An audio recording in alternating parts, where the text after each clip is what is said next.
Wikang Filipino ang kailangan at makakamit ang karunungan. At long last, I'm here in my beloved country, the Philippines. Well, what's my first destination? Well, let me see. Oh, Baguio City.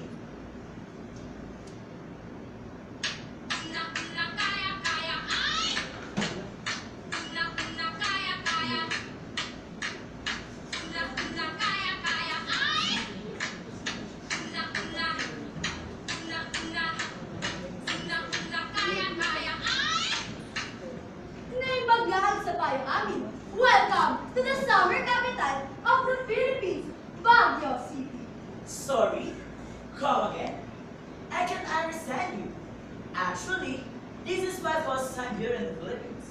But I'm pure Filipino. I understand Tagalog, but the other one, what is that language? Ah, ganun po ba? Isa ka palang dayuhan. Ako nga pala si Gracia. Lihitin mo kaming taga rito sa Baguio. Ang pinika ko kanina ay isang pagbati. Naibaglahan sa bayan amin. Na ang ibig sabihin, sa wikang Tagalog ay magandang umaga po sa iyo. Iyan ang aming dialekto dito sa Baguio. Ilocano ang tawag sa aming wika. Ah, okay po. Now I know what's happening here. Why there's a lot of flowers here. What do you call the parade of flowers? Ah, iyan po ba? Iyan po ang tinatawag namin Panagbenga Festival. Tinatawag din po ito Baguio Flower Festival. Ginaganap po ito tuwing Pebrero bilang alay sa magagandang bulaklak na tumutubo rito sa amin sa Baguio.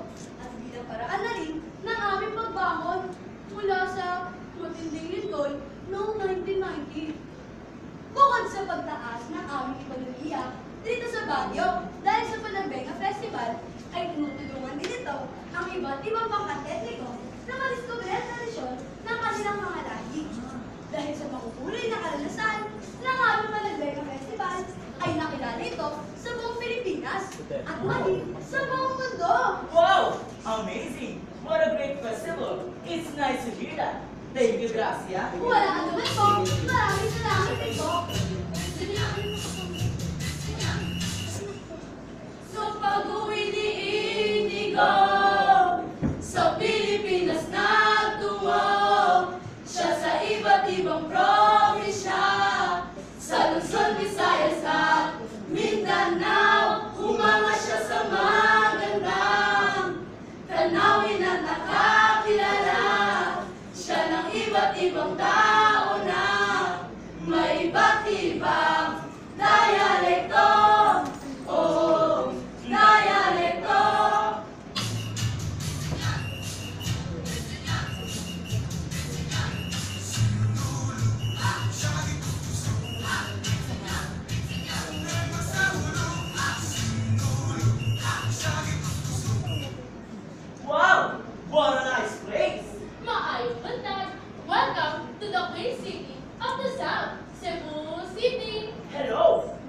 are you? What do you need? Ipagpawalan niyo po, Ginoo. Maayong buntag, ang wika naming mga Bisaya, na ang ibig sabihin sa Tagalog ay magandang umaga. Yaan ang aming dialekto dito sa Cebu. Tila isang ang dayuhan. Ngunit, mukha ka namang Pilipino. Paano pa nangyari iyon, Ginoo? Oh, I see. My parents are born Filipino. I can understand Tagalog, but I cannot speak it.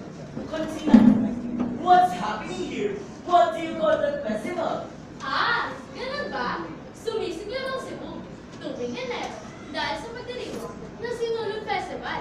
Gaya ng hati-hatihan, ang Sinulog ay tinatampukan ng sagradong imahe ng Santo Niño. Sa himig ng Senyor, kalabira, yayanigin ng tambol, palakpak, at hiyawan ng mga tao sa buong lungsod. Ang Sinulog ay nagmula sa litang sambuan na ang ibig sabihin ay tulad ng aros ng tubig. Ito ay tumutunog sa urang sunog, yakdaw pa dyan na sayaw ng Sinulog. Ang mga mananayaw ay kadalasang sumasayaw pa urang sunog kasabay sa tiyempo ng tambol. Wow! Amazing! What a great festival! I've learned something new. Maraming salamat po. Maayong buntag. Tuloy ang kanyang paglalakbay, may isang bagay na bumubulo sa kanyang isipan. Sa bawat lugar sa Pilipinas na kanyang puntahan, napapansin niyang may iba't ibang wikang ginagamit.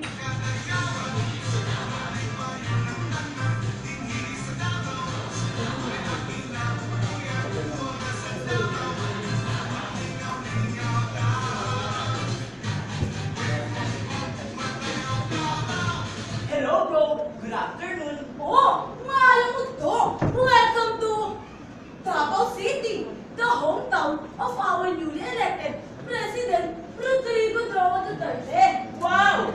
Really? It's my pleasure to see him. But wait. What is that smell?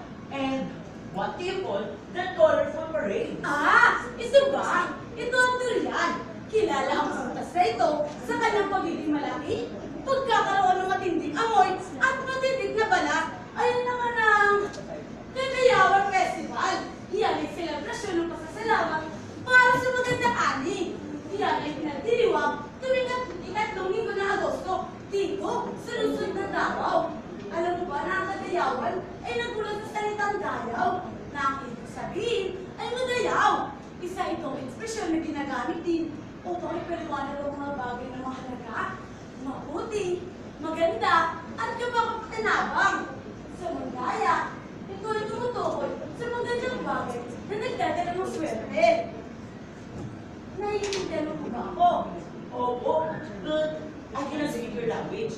Oh, that durian sounds delicious. But wait, do you know what is Bisaya? My lola is Bisaya, and she speaks Tagalog, English, and Bisaya. Ah! Ganun ba? Talaga? Bisaya ang lola mo? Alam mo ba na ang Bisaya ay isang multilingual na pangkatendikong Pilipino? Pangunahan silang naninirahan sa Kabisayaan at Hilagang Silangan ng Mindanao. Habang ang iba ay dumalo sa ibang bahagi ng bansa. Cebuano, Iligay ng Ilonggo, at Pariwalay. Ang mga nangungunang wika, pagdating sa tagapagsalita, higit 40% ng mga Pilipino ang may ang Bisaya. Wow, I learned a lot from you, Carlo. Thank you very much. Wala nga naman po!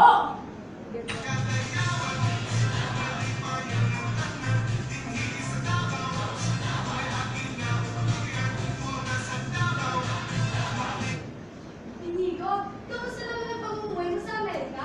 Well, we lived there for almost 7 years. When my parents migrated from the US, I grew up in New York City. My parents are both teachers in America, but as a Filipino, I'm from cooking.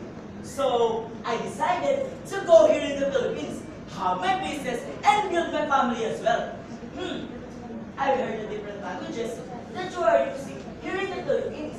Tama! Ayon sa Komisyon ng Wikang Pilipino, mayroong mahigit na 100 at 70 wikang distinto ang ginagamit ng wika dito sa Pinas. Ang dialekto ay tumutukoy sa varyasyong geographical ng mga wikang ito.